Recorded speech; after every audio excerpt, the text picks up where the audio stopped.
Morning here in Florida. Coming from Florida, out in the Florida swamps. Out in the Florida swamps. So, it is Friday. Out here looking for Ruth Cecala. Also out here looking for, well, I'm going to talk about Summer Wells, but I'm out here looking for Ruth Cecala. Let's talk about Ruth Cecala, right? So, I'm from Florida. I'm in the Tampa Bay area. There's a woman here. She's 75 years old. Her name is Ruth Cecala.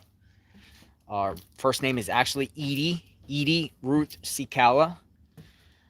December 15th of last year, 2021, Ruth went missing. Ruth was inside her home. She lived with her husband. She's 75. She told her husband that she was going to go out for a walk. She was going to go to downtown Newport Richey, Florida, Pasco County, go to the park, and she just vanished. Ruth vanished, and she hasn't been seen since. Look at this area out here. So it is Florida swamps for sure out here. So Ruth is disappeared December 15th, 2021. Ironically, Summer Wells disappeared June 15th, 2021. So 6 months apart. Summer Wells disappeared June 15th, 2021. Then Ruth disappeared. Where are they? So whenever I'm back in town, I travel the country and I help people with missing cases and bring exposure, hashtag people's name, bring awareness. But whenever I'm back in town, I'm looking for Ruth. It's important that Ruth gets found. Look at this out here. Look at this terrain out here. Now this is right by Ruth's house. This is considered a preserve. I call it a swamp. So, missing and endangered Ruth Cecala, 75 years old, missing since 12/15, last seen on Pinecrest Drive and Louisiana Avenue, Newport Richey, Florida. Newport Richey, Florida. So, Ruth lives, a quarter of a mile away from here. She lives on Lagoon. It's a 55 and older mobile home park. She lives there with her husband. Her daughter from New Jersey comes down there frequently. She vanished. She just went out for a walk and she's never returned. She didn't take her wallet. She didn't take her keys. She just vanished. And, now it's been over a month since Ruth has been missing. There's not much media attention on Ruth at all. We spoke with Ruth's husband and we spoke with Ruth's daughter at their house, and they are distraught. They're upset. They want answers. They want to know what happened to Ruth. Police have put out bulletins and flyers around Pasco County for Ruth, but at this time, nowhere, no signs of Ruth. Where is Ruth? This preserve is right by her house. So if she was going to the park, it's most likely, possibly she came to this preserve. It's a vast amount of land. I'm going to spin the camera around so you can see. I mean, this is like the preserve where Brian Laundrie's remains were found, right? Remember, Brian Laundrie was found out in the Big Slough Preserve. Look at this area. Look at this area.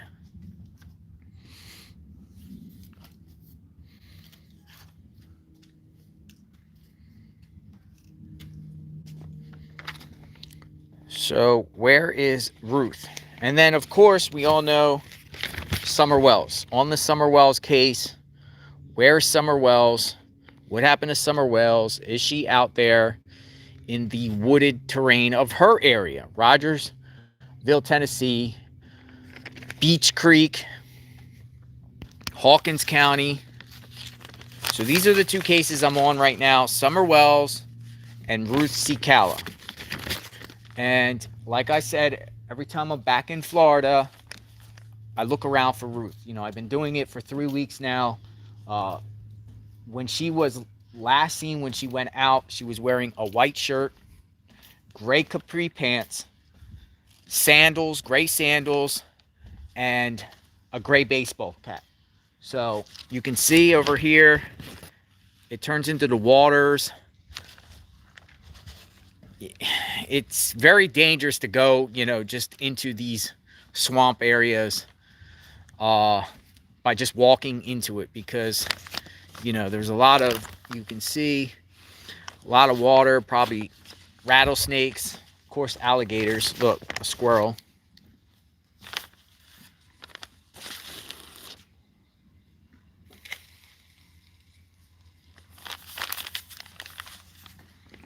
So yeah, somebody could be lost back here for sure. Ruth could be back here. You know, I don't think anyone has kidnapped Ruth or done any foul play towards Ruth. I think that she was just walking around, and something happened.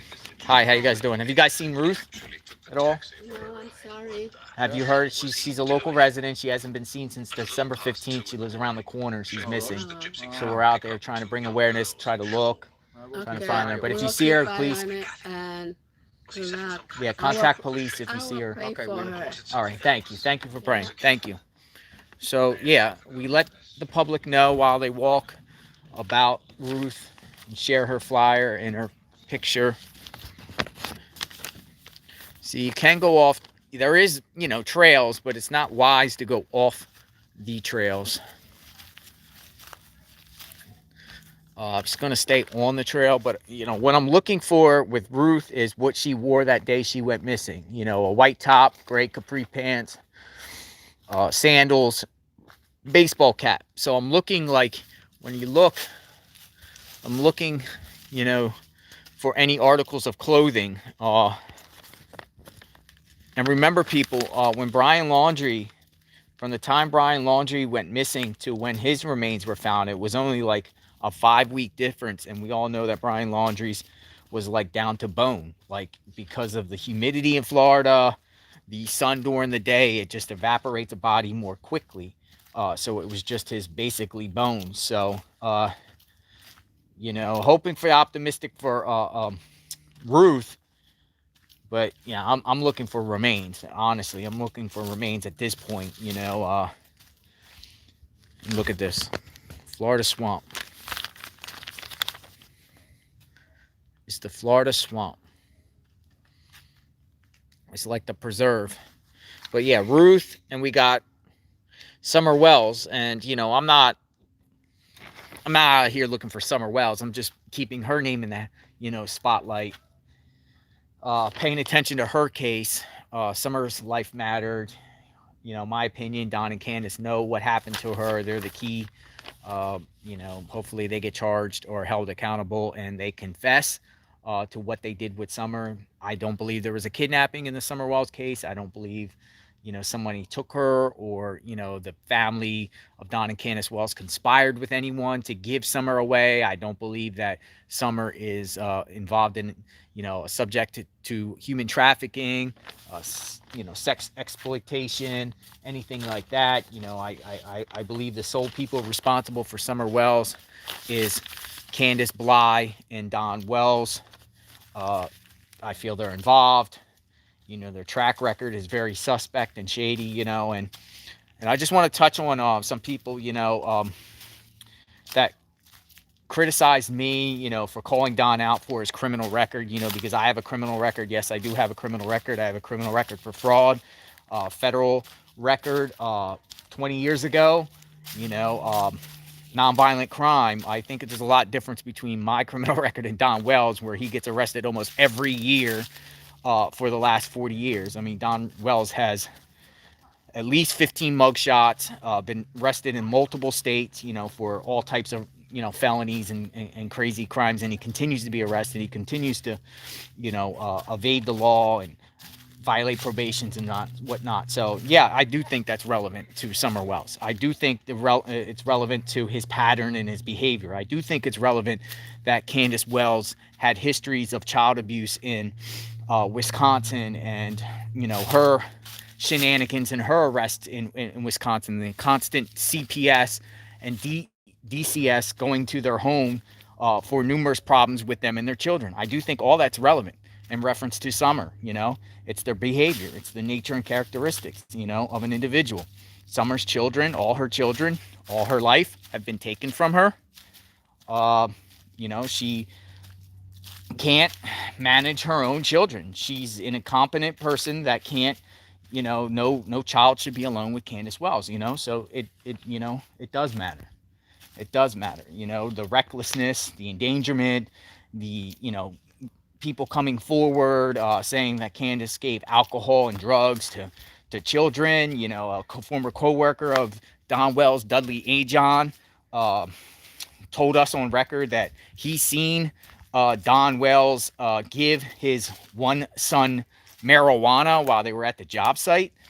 He said that he called Don Wells out on it, and Don Wells didn't care. He felt like he could give his son marijuana, and his son, I don't think his son was older than 12 years old or 11 years old at the time, his oldest son.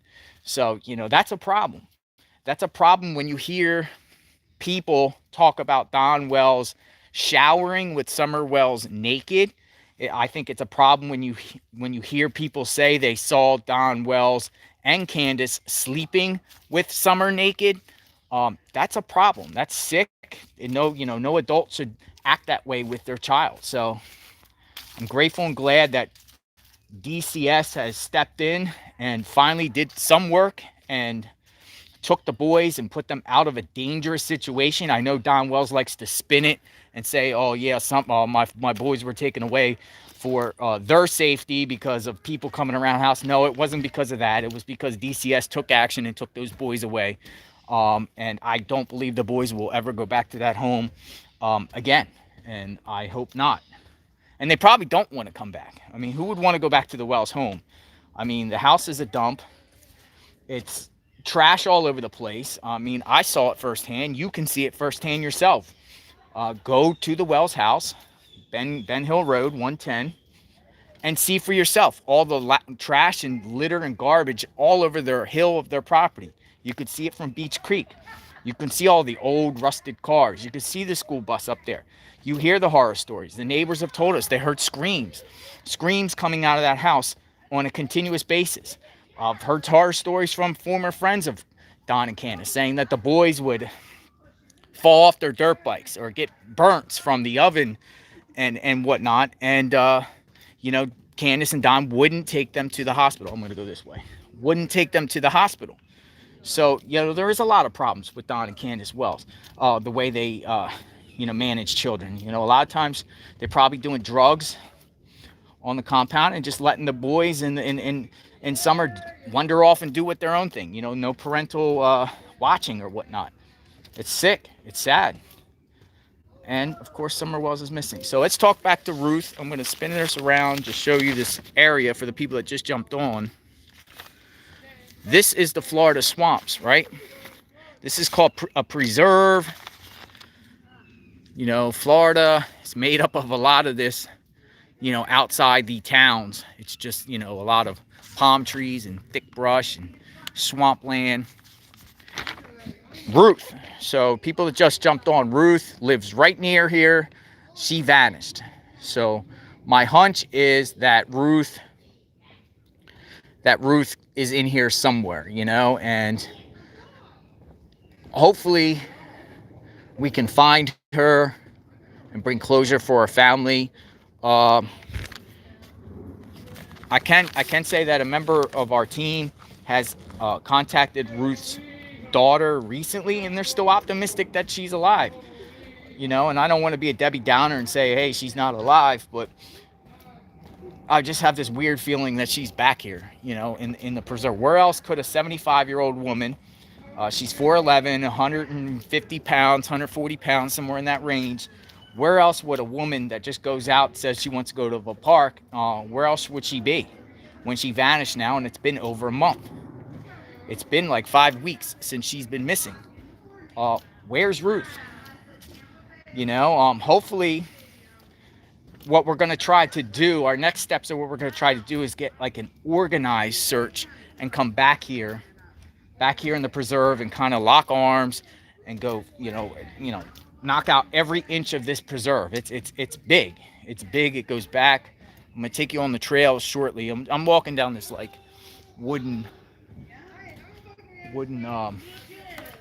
stairwell, I guess they put in play, but there's a lot of trails that go off this that I actually haven't even searched yet. I don't know who searched, if anyone searched at all. I mean, there's pictures of Ruth around the area. They put her on telephone poles. They put her on mailboxes. I've seen her on some stoplights. I've seen her at businesses throughout Pasco County. Her image here, but no one knows anything. And what's strange is no one else is even really talking about it right now. I just Googled Ruth's name earlier today and yesterday, and I was like, wow, there's not much activity on her since the end of December when we were out here looking for her. Look at this.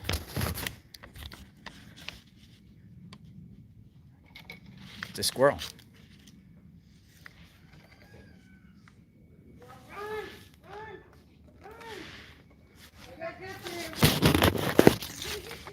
Kind of neat seeing squirrels in Florida. Don't see many of them where I'm at, but they're back here in the preserve. But yeah, so Ruth,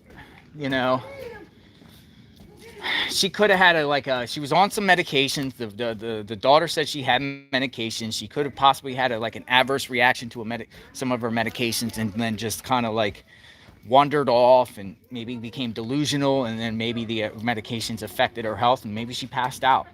Or while she was walking, maybe she bumped her head somewhere on a trail or something and just passed out, and died.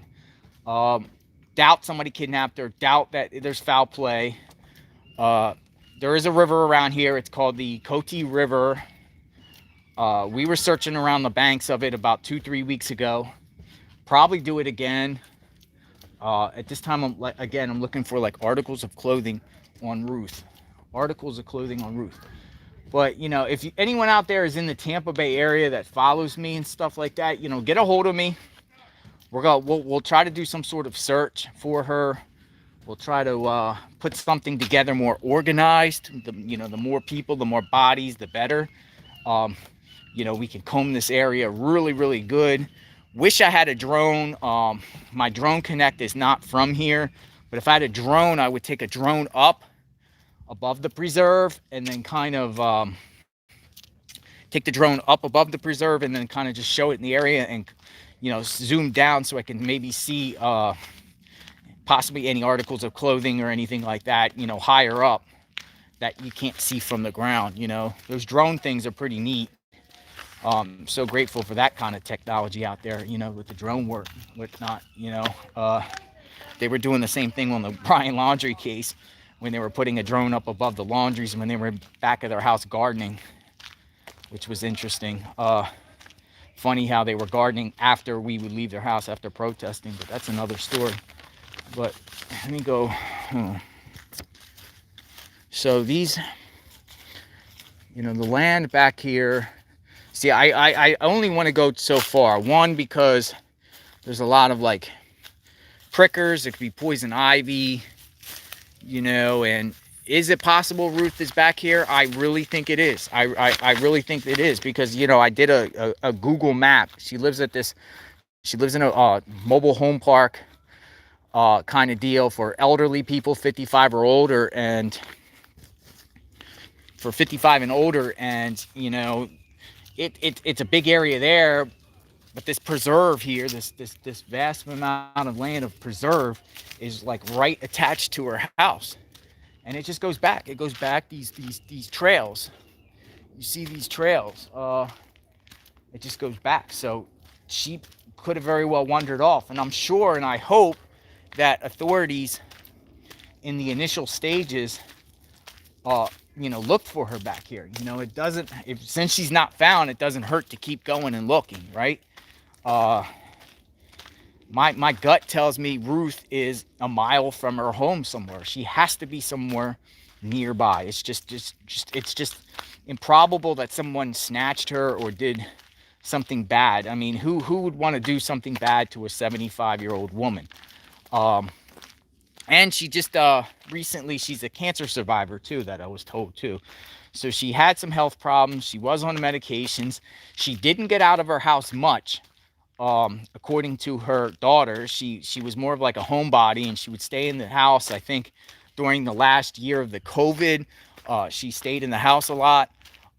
So you know, she got to be out here. But you know, this I had a lot of free time today, so I was just like, well, I'm gonna go back out again and look for Ruth. Right? I'm gonna go out here and also help her family and help, you know, the community by making videos of me being out here and documenting it and sharing her name to make sure her case doesn't go cold. You know, we want to find Ruth. Really want to find Ruth. You know, we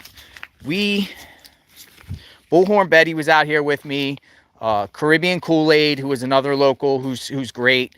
They've been out here looking. We had, you know, machete. We would go through this area and chop down, you know, trees and whatnot.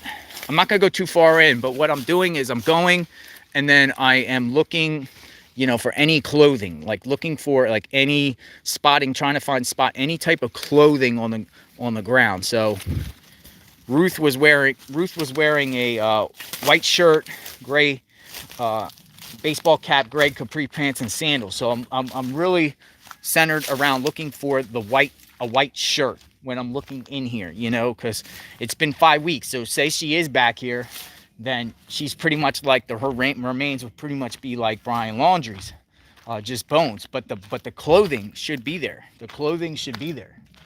So, and I've been out here for about an hour now. So I'll probably be out here for another hour looking for her. But you know, all you guys out there too, also just hashtag Ruth Cecala. Just help out if you can. Put her name out there. Hashtag her name. Go on Twitter. Go on all your forums, and try to find her too. You know, just to bring awareness. You know, because you guys are digital warriors. You guys have the ability to bring awareness to her name. You know, maybe somebody local will see that and be like, hey, I'm gonna go out and look for Ruth. You know, because you always need fresh eyes. You know, I don't want to be out here and say, hey, I'm the one that found Ruth. I don't care who finds Ruth. Let's find Ruth together. Anyone else can find Ruth. I mean, you know, if she's found, it'd be like a miracle and closure for her family. And maybe she's alive, but you know, back here in the preserve, I'm presuming she's not alive. You know, I'm just being a realist. It's been that long at that point. But when I was searching in the preserve for Brian Laundrie, at the time of Brian Laundrie, I can say that, you know, we were thinking Brian Laundrie was alive back in the preserve, like he was survivalist. He was trying to run and evade from his, you know, because he was wanted more or less, you know, for the credit card fraud, and he knew what he did to Gabby. But you see, it's just like, it's like soupy, swampy. I mean, it's deep back here, you know? It's deep back here. What part of Florida? This is Pasco County, Florida. Pasco County, Florida. It's right on the Pinellas, Pasco County side. It pretty much everywhere in Florida, you know, you got your towns and your communities and your cities. But if you go right outside the communities, this is what you get. This is the type of environment that you get.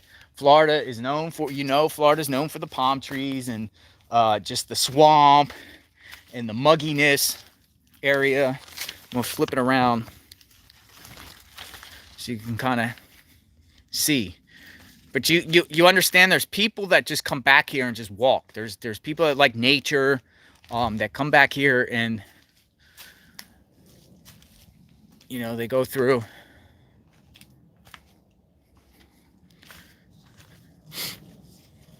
See, and then you got canals, right? You got canals. I'm actually, after this, I have to go to Largo, Florida, which is in southern Pinellas County by St. Pete. I'm actually talking tonight. I'm doing a Q&A. I'm sitting down and I'm talking, and we're just going to talk about, my past, of the adversity that I went through, and then how I'm trying to make my life better by helping others and trying to bring awareness to tragedies and whatnot. So it's going to be streamed. So if you guys, are interested in just hearing about my life story and, the craziness that I went through in the past, through the federal prison system, and, what I have been doing within the last, I would say, 3 or 4 years. I've really centered on focus of helping victims, a advocate for the voiceless, helping missing people. I love animals. For a while, every time there was like missing animals, I would try to help the pet owners try to find their animals in the area. The community service stuff that I've been doing, with the Salvation Army, even though I don't really agree with their politics lately, but ringing the bells, adopt a road, adopt a highway. Just a lot of work, a lot of helping cleaning the beaches of Florida. I'm an advocate of helping preserve our beaches, getting rid of the trash and the garbage that people put at beaches. I never understand that, because the Florida beaches are wonderful. But going back to Ruth, thank you for everyone that's watching too. I see 165 people. Appreciate that. Appreciate you just, paying attention to what's going on. It's all about Ruth at this point right now. It's about finding Ruth today. I said, just for today, I'm going to find Ruth. I'm going to look. It's starting to get hot. I am in a Florida sweatshirt. It's probably upper 60s here. It's winter time. Pretty soon, the temperature will be back up in the 70s on a daily basis. And then in a couple months, it goes back up into the 80s. And then, it's very hot here in the summertime in this part of Florida. From like May all the way up to September, it's like 90 degrees every day. So Florida's great weather in the winter. No snow, low 70s, upper 60s like it is now. So it's a great feeling to be in Florida. Let me spin this around. But you see all this, right? So yeah. And going back to Summer Wells, I got a photo of Summer Wells, not because I'm, trying to find Summer Wells back here. I just want to keep her name in the spotlight too. Hearing a lot of information that possibly things are going to happen. I know that Don Wells is facing sexual misconduct charges, possibly in Utah, from molesting his stepdaughters years ago. I mean, I'm told that detectives are looking into that matter. I do think they're taking it seriously, and every state has their rules and regulations regarding the statute of limitations. So will Don Wells be charged for stuff he did in Utah? Very, very good possibility. Don Wells is a habitual offender from Utah. He's been in the Utah Department of Corrections 5 times on 5 separate cases, paroled every single one of those times, and violated parole every single one of those times too. So he is in the system from Utah. Quite possible he left the state of Utah to get away from all that criminal elements out there, maybe even escape, stuff that he's trying to hide from what he did when he was out in Utah. I do believe the stepsister Mary, when she says that Don Wells molested her years back, I believe her. I believe her based off Don Wells's 40 years of character. Nothing surprises me about these people. Nothing surprises me, right? Summer, it's a shame what happened to Summer. I'll be honest, I'm not so sure about Don Wells. I think Candace did everything with Summer. I think Don Wells is hiding it and protecting it. And maybe he, after the fact, did something to Summer. But at the time, I think, Candace Bly did everything with Summer. And I think Don Wells just aided and abetting after the fact. What's those charges? Like tampering with evidence. He's protecting Candace. Now, I have a question. If someone can answer this question, since I have a lot of people on, is Candace Bly legally married to Don Wells? Is Candace Bly legally married to Don Wells. And I ask that because when we reviewed the 911 call logs coming out of that home on Ben Hill Road in the last 5 years, every call regarding Candace, she would refer herself as Candace Bly, not Candace Wells. And then obviously you guys know about the recent police report, the bogus police report that Candace filed in Kingsport, Tennessee, on protesters outside her job when she lied and said a bunch of protesters, knocked on her garage door and the windows and putting cameras in the windows, which wasn't true. Candace also filed a police report. In that police report, she also called herself Candace Bly, not Candace Wells. So it makes me believe that they're not legally married. Does anyone know? Has anyone seen a marriage certificate or any court record saying that they are married? Or are they just claiming common law marriage, because they're together or because they had a child together or whatnot? So, yeah, look. So this is what you call the Florida swamp, Gatorland. Gator land. So I do think that TBI is going to act soon on Summer Wells. I think enough is enough. And I just think in a PR perspective, I don't think TBI could come with the conclusion that Summer Wells just wandered off. I mean, people are if they write a report, TBI, saying that Summer Wells just wandered off, I mean, the outcry and the backlash that they're going to receive there from that, people are going to demand, how did you come to this conclusion? How would you have come to a conclusion that, Summer just wandered off?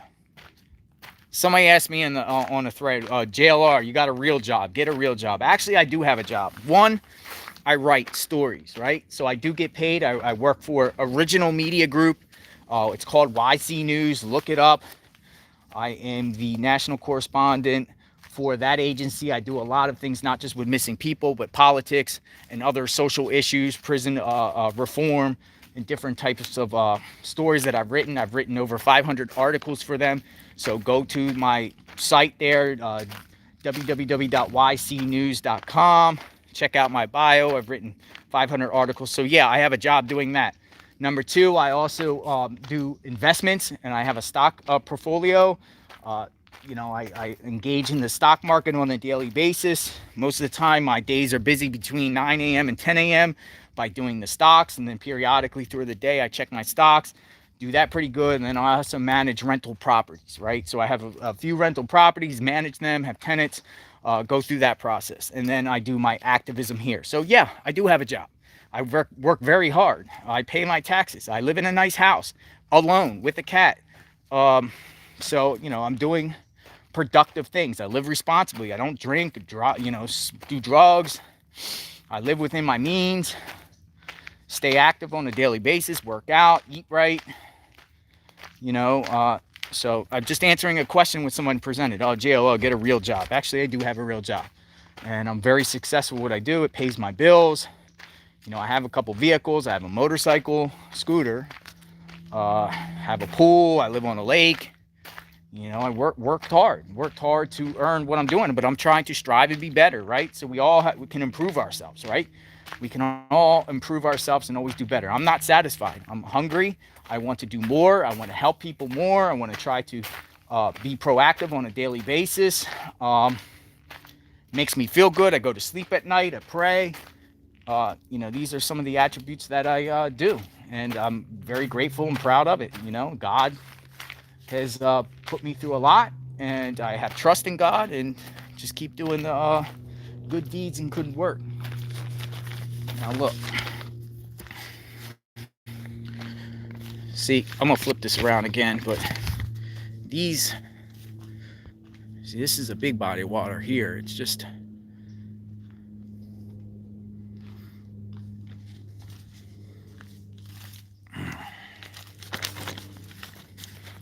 so yeah, Ruth needs to be found. Please, guys, just when you get the chance, just, you know, put out Ruth, put out Ruth's name, help out. Ruth Cecala, her real name is Edie, 75 years old, Pasco County, Florida. You know, just start hashtagging her name, put her on all the forums, put her on Twitter, put her on Facebook. Also make a YouTube video. I give you permission to copy this video and share it. You know, I'm giving anyone permission to copy this video of Ruth, this whole search, and put it out there on YouTube yourselves and say the search for Ruth Cecala, you know, and you can have this video here. I'm giving you total permission to use it. It's share Ruth. You know, the more her name gets out there, the more, you know, chances of, you know, more people looking for her and trying to find her. And maybe somebody seen something, you know, maybe a neighbor of hers seen something at the last second that they're not aware that she's missing. And, you know, by having her out there being missing, they see something, but like, hey, I remember her. I saw her that day on December 15th.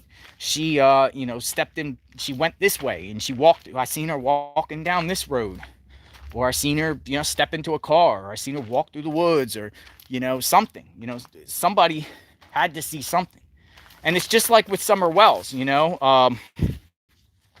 The community in Summer Wells, you know, it's remote, but I'm sure, you know, what I'm hoping is that someone comes forward and sees surveillance of like Candace driving Summer home from dropping off Hunter, or, you know, something maybe happened in between, or a stop they made, or even, you know, after Summer went missing, if you know, anyone left at home, you know, somebody around there had some sort of surveillance or video camera or something, you know, that drove by. Even somebody that was driving by Beach Creek Road, you know, just drove past a car or something that has it on their dash cam, or, you know, they were filming the area, you know, and has something, you know, and hopefully somebody, a witness or somebody, comes forward with just that one piece of information. You know, maybe they seen Candace and Don's vehicle parked on the side of a road, a dirt road off Beach Creek, or, you know, back of Ben Hill Road, you know, doing stuff, you know, something, a witness to put them somewhere to help, you know, escalate this case. But yeah, this is something.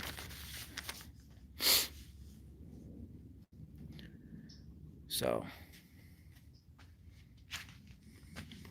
see a lot of haters on here. God bless you, haters. All right, so I'm gonna sign off. Thank you for watching. We're just bring awareness to Ruth, showing the area.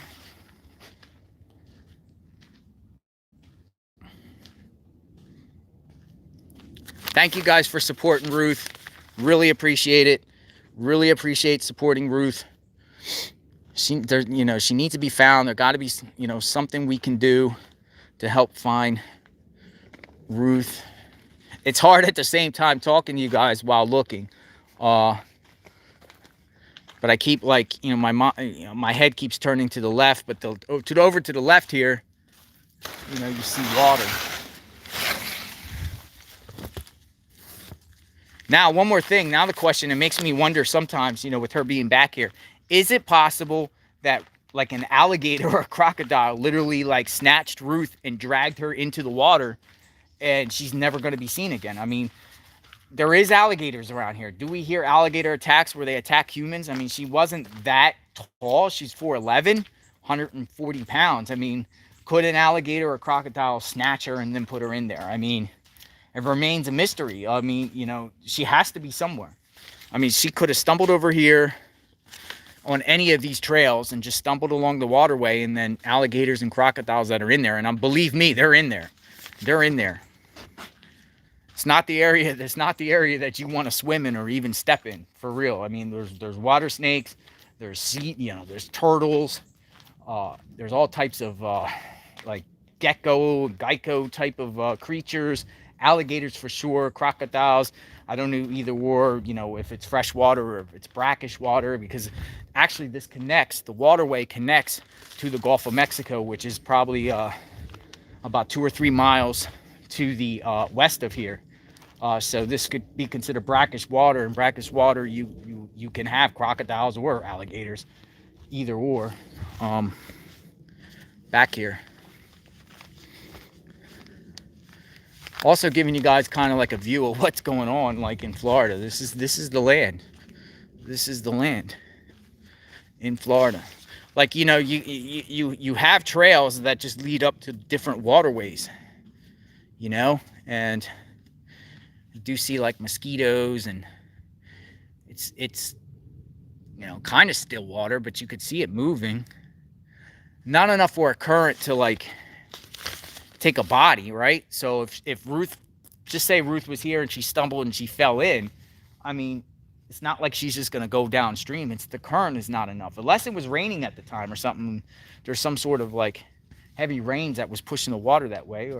But I do believe there's crocodiles here, and I'm waiting to, you know, alligators and crocodiles. I mean, this is swamp. This is what is called the Florida swamp. Poisonous snakes, I agree. Poisonous snakes back here, definitely for sure. Rattlesnakes, water moccasins, all type of things, you know. And we were very worried when we were looking for Brian Laundrie in that preserve out there in the Big Slow, Carlton Reserve, Myahatchee Creek Environmental Park when Brian Laundrie went missing. Same thing. You know, we were very worried about the snakes, and we seen them. We seen the snakes back there, and we all saw the crocodiles too in the canals too back there, you know. My gut at the time thought that Brian Laundrie, I knew Brian Laundrie was back there, but I thought he was alive, hiding, you know, and I didn't know that he would have ended up offing himself, though you know, it's not surprising. The question is, when Brian Laundrie was out in that preserve, did he off himself right away? Or was he back there for a few days and then found out at the end of the world, guilt started kicking in, you know, he brings out a bottle of booze and just blasts himself with the gun. That was a creepy area where Brian Laundrie's remains were found, by the way. You know, there was a huge oak tree right by his remains with a giant noose. There was a giant noose, and there was like, I swear they probably left some of his stuff behind, because we did find a pair of socks right by where his remains was. We found that water bottle that was there that belonged to Gabby Petito. What else did we find? Bone fragments, but we don't know if they're human or not. Police came and, you know, took them.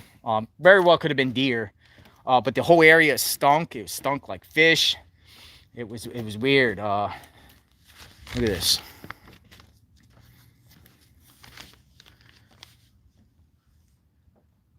So yeah.